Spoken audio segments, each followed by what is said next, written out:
totdat ons almal weggeraap word om die Here in die lig tegemoet nie. Sien in 1 Tessalonisense 4:13 tot 18. Wanneer die wegraping plaasvind, dan eers sal hulle verheerlikte liggame kry, ons almal saam, op dieselfde tyd. So het God dit bestem.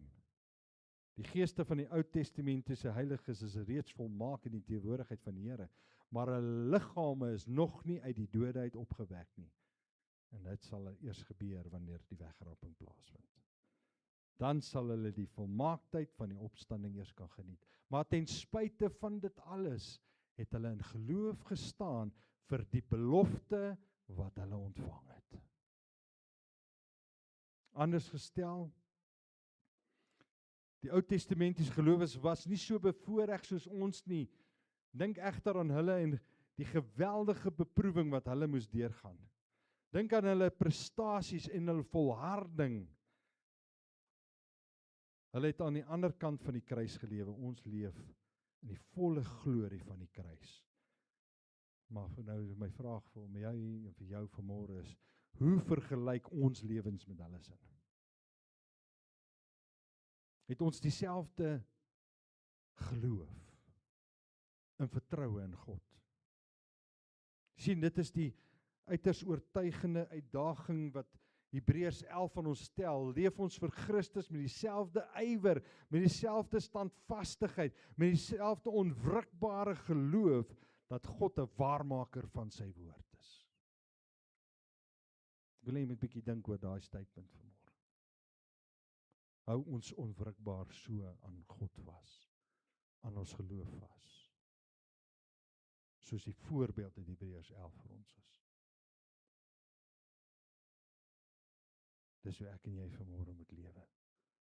The cross before me, the world behind me. Ek staan vas vanmôre op dit wat die Here my beloof het. Hierdie wêreld is nie my tuiste nie. Daar's 'n beter belofte wat vir my en vir jou wag. En ons hou daaraan vas. Kom ons sluit die oë. Yes, thank you God. Wil jy speel with my hallelujah asseblief? Yes, we praise you Father, worthy is your name, worthy is your name. Worthy is your name.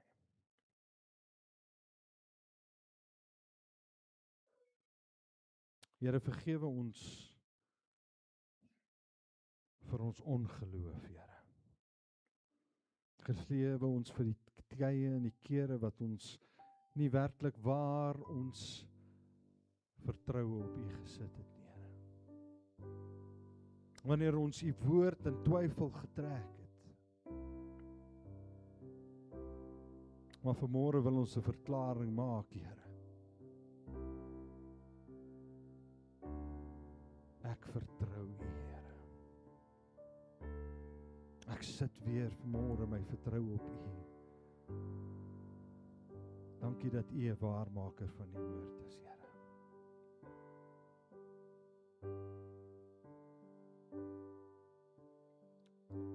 Ek wil julle met nou saam met my sing, Lord, I trust you. En laat dit in jou hart val. Laat dit 'n verklaring vanmôre wees van jou geloof. Thank you, Jesus. Hou jou oor toe and just connect at this moment with God and let this be from your heart to say, Lord, I trust you. Lord, I trust you. Lord, I trust you. Lord, I trust you.